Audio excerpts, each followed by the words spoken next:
কল্পনা বা চিন্তা শক্তিকে কাজে লাগাতে তরুণদের পরামর্শ দিলেন প্রধান উপদেষ্টা অধ্যাপক doctor Mohammad Yunus.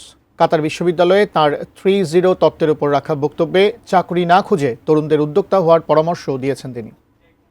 What that uniqueness brings to us. 4 দিনের সফরের শেষ দিনের সকালটি কাতার বিশ্ববিদ্যালয়ের শিক্ষার্থীদের সাথে কাটান প্রধান উপদেষ্টা অধ্যাপক ডক্টর মোহাম্মদ ইউনূস। সেখানে বলেন, এমন এক সভ্যতার সৃষ্টি হচ্ছে যা ধ্বংসাত্মক। এ থেকে উত্তরণে নিজের 3-0 তত্ত্ব উপস্থাপন করেন তিনি। You look like human beings like everybody else, like us.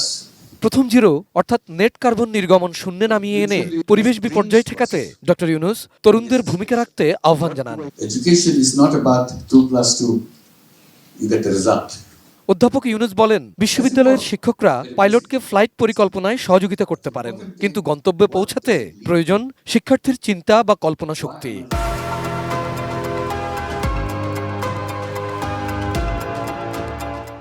Collectively, individually imagine.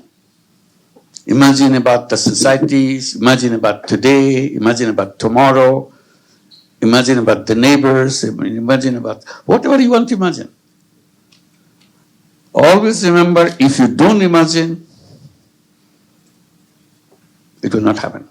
বিশ্বজুড়ে সম্পদের অসম বন্টন ও বৈষম্য নিয়ে কথা বলেন প্রধান উপদেষ্টা।